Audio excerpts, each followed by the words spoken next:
activité physique ou mentale qui participe finalement à la production, à la création de quelque chose pour le bien-être de la Terre et de l'humanité, c'est du boulot. Mais évidemment, il faut tout de suite sortir de cette définition. Les choses dont l'homme pense avoir besoin, mais que Dieu n'a pas prévues pour lui. Évidemment, quelqu'un qui tient une maison close, c'est du boulot. Mais du point de vue de Dieu, ça ne va pas. Et de plus en plus aujourd'hui, on a des questions d'éthique comme ça qui s'imposent à nous, qui vont peut-être se poser à certains, à nous, à nos enfants, je ne sais pas. C'est comme la question de est-ce qu'on peut bosser pour un fabricant de tabac? Par exemple, cette question, elle s'est déjà posée, hein. Mais très très clairement, c'est des questions d'éthique qu'on ne peut pas juste balayer du revers de la main. Est-ce qu'on peut dire que toutes ces activités-là sont du travail? Oui, mais du point de vue de Dieu, est-ce qu'elles participent à la production, à la création, à la gestion du monde? Non, parce qu'on n'en a pas besoin. Toutes ces activités-là sont issues de la chute. Et donc nous, en tant que chrétiens, on doit prendre position. Si on ne le fait pas, c'est simplement parce qu'on n'a pas assez de foi. Attention, je n'ai dit à personne de lâcher son travail, mais chacun doit se mettre en âme et conscience devant ce qu'il fait pour dire « Seigneur, est-ce que ça te plaît ?» Et donc, dans cette définition du travail, nous devons nous intégrer la réalité que on ne participe pas à n'importe quelle chose en tant que chrétien. On participe à des choses qui sont voulues par Dieu, qui sont acceptées par Dieu, qui sont utiles pour l'homme du point de vue de Dieu. Dans notre monde, dans notre société, dès qu'on n'a pas un CDD, un CDI, on ne travaille pas. On considère qu'on ne travaille pas.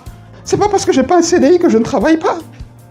Il faut absolument qu'on sorte de ça, parce que même nous, en tant que chrétiens, c'est des choses qui nous pourrissent la vie. Et on est gênés. On se cache. Non.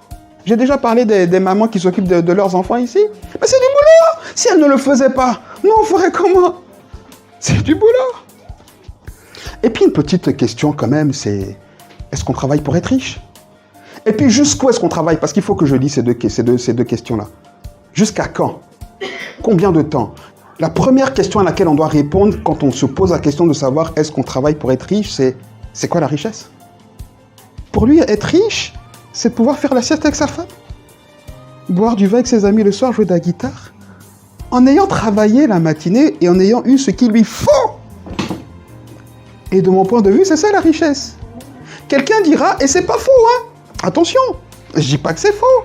Quelqu'un dira, moi je veux travailler pour aller en vacances chaque week-end. Il a le droit. Si c'est sa notion de la richesse. Quelqu'un dira, moi je veux travailler pour avoir une résidence dans toutes les grandes villes. Il a le droit. Vous comprenez? Seulement, chacun a sa définition de la richesse. Et chacun travaillera en fonction de cette propre définition.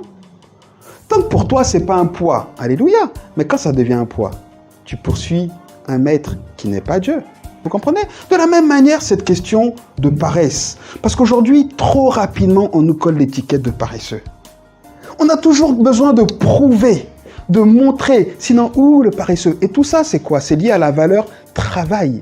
Et je vous ai dit la dernière fois que dès qu'on érige quelque chose en valeur, ça nous sort du plan de Dieu. Parce qu'une valeur, c'est quelque chose dont la société se sert pour nous juger, pas Dieu. La société, c'est pour ça qu'on a des problèmes. Attention, je ne dis pas qu'en soi, gagner de l'argent, c'est mauvais. Non, parce que c'est promis. Enfin, Dieu n'a jamais dit qu'il ne faut pas gagner des sous. Hein. Tout ce qu'on désire, Dieu nous le donne. Si moi, je désire une petite maison au bord de l'eau et que ça me va, Dieu me l'a donné. Alléluia. Mais si mon frère ou ma soeur désire 2 grandes villas à New York et à Monaco, et qu'il les a, mais c'est bien pour lui. Il n'y a pas besoin de jalousie. Tant que ça nous garde bien dans la définition du travail que Dieu nous donne. Je sais que pour beaucoup, c'est un problème. Hein. Je sais que pour beaucoup, c'est un problème. La prospérité est un problème pour beaucoup aujourd'hui. Il faut faire des sous. On est quelqu'un quand on a de l'argent. Parce que ça fait bizarre, tu étais en vacances où toi l'année dernière? Et puis on a pas été en vacances, et puis on est mal. Hein, et puis combien de gens on voit, hein, on va jamais en vacances, je me tue au travail, je me tue au travail, je peux pas acheter, je me tue au travail. Mais c'est parce que tu te tues au travail. Tu dois chercher Dieu. La Bible dit, fais du règne des cieux ta préoccupation. Ça veut dire quoi? Que même quand tu n'as pas de boulot, c'est parce que tu cherches pas assez Dieu. Parce que tu cherches trop le travail. Si tu cherches que le travail, Dieu dit, mais moi j'ai le travail. Oui, mais attends d'abord le travail. Dieu dit, j'ai le travail, mais attends, mais cherche le travail. La Bible dit que si tu cherches Dieu, il te donne. Amen ou pas? Et il te donne le travail selon son plan. C'est ça. Parce que la bénédiction de l'Éternel, c'est elle qui enrichit et qui n'est suivie d'aucun chagrin.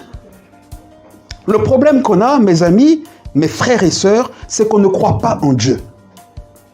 C'est pas compliqué. On aime bien Dieu, on l'aime et tout. Hein. Mais on ne croit pas en lui. Lui donner les rênes de nos vies, non, c'est pas possible.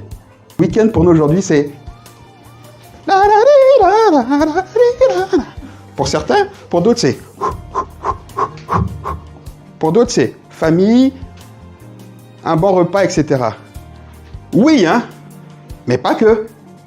On doit savoir que si Dieu nous donne un temps de repos, c'est d'abord pour lui consacrer à lui du temps. Je ne peux pas m'empêcher de dire que je ne peux pas comprendre que quelqu'un qui dit qu'il aime Dieu et qu'il est chrétien préfère rester chez lui le dimanche parce qu'il a fait la fête le samedi, plutôt que de venir à l'église. Ça, je ne peux pas le concevoir. En fait, c'est comme si tu disais, demain matin, c'est lundi, je dois aller bosser, mais je vais faire la fête dimanche, et puis le patron comprendra que je ne peux pas venir bosser le lundi. Mais c'est une question de responsabilité. Et c'est une question d'amour. Simplement. Le sabbat, évidemment, parle donc de cette notion de repos, mais aussi de consécration à Dieu. Le sabbat n'est pas fait que pour se reposer. Quand vous regardez cette question du sabbat, il est dit, vous travaillerez pendant 6 jours. Donc le sabbat inclut la période de travail. Et au 7e jour, vous ne ferez rien, ni vous, ni l'étranger, ni la servante, etc., etc. Le sabbat inclut aussi bien le travail que la... C'est ensemble.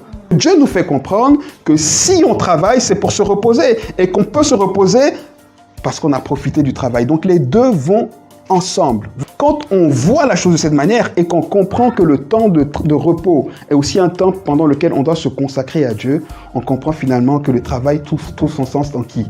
En Dieu. Parce que quand on se consacre à Dieu le week-end et qu'on prend nos ressources en lui, on repart au boulot content, satisfait, on est renouvelé, ça a du sens. Mais si le sens de notre vie, c'est le boulot, ce qui est vrai pour trop de chrétiens, malheureusement, mais c'est un malheur pour trop de chrétiens. Et bien finalement, on est esclave du travail. Il faut se rappeler que le sabbat est aussi le souvenir de la sortie d'Égypte. Donc de l'affranchissement. Pour se rappeler finalement que jamais on ne se repose ou on ne travaille sous la contrainte. On est libre et du travail et du repos. Mais aujourd'hui, ça a du sens. Parce qu'aujourd'hui, plus on se repose, plus on nous montre du doigt. Il est paresseux, il est paresseux. Donc on doit travailler, on doit toujours occuper. Et puis on fait des burn-out. On fait des burn-out. À l'origine, Dieu n'a jamais voulu, quand il dit qu'il voulait qu'on travaille, qu'on se tue au travail. C'est après la chute qu'il dit, tu tireras de la terre ta nourriture à la sueur. C'est après la chute. Sinon, le travail n'était pas conçu pour être pénible. Mais aujourd'hui, non, il faut qu'on meure là pour montrer qu'on est les meilleurs, pour avoir des primes. On fait des heures, etc. Parce que sinon, le patron va nous chasser. On est prêt à se sacrifier, on est prêt à tout. À faire des choses qu'on ne sait pas bonnes. Au travail, il faut savoir se donner des limites. Des limites dans le travail qu'on effectue. On n'a pas besoin de se tuer au travail. C'est faux, c'est pas de Dieu. Dieu, il nous donne au-delà de ce dont on a besoin.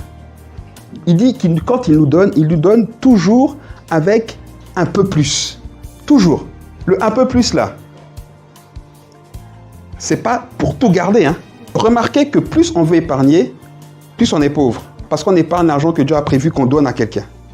Mais quand on épargne ce qu'on doit épargner, Dieu bénit. Le travail doit permettre aussi de tendre la main à quelqu'un. Et puis évidemment, le travail est là aussi pour participer à l'église. Toi, Dieu te donne. Tu manges la partie que tu dois prendre pour aider Aurélien. Tu manges la partie que tu dois donner à l'église. Et puis tu t'étonnes que tu ne t'en sortes pas. Tu es en dehors de la volonté de Dieu. Tu vas travailler 30 ans, 50 ans, et même au-delà de ta retraite, 20 ans en plus. Ça va pas marcher. Dieu nous donne un travail aussi pour qu'on participe à l'avancée de son royaume. Quand on est chrétien, quand Dieu donne, c'est pour qu'on lui donne une partie. Dernier point, se fixer des limites au travail, avoir la liberté de se fixer des limites. Ne pense pas que c'est parce que tu es chrétien que dès qu'on te demande de remplacer quelqu'un au travail, tu vas dire oui, moi, on va dire tu es gentil. Non, on abuse de toi. Les heures que tu prends là, tu prives ton enfant de quelque chose. Souvent, généralement, tu prives l'église de ta présence parce que tu es fatigué, oui ou non? Et tu es à l'aise avec ça. Le travail était tellement vicié qu'aujourd'hui, il dirige toute notre vie. D'ailleurs, on passe tellement plus de temps au travail que partout ailleurs. Il faut qu'on comprenne que le travail a du sens au travers du repos et de la relation à Dieu. Sinon, c'est de l'esclavage.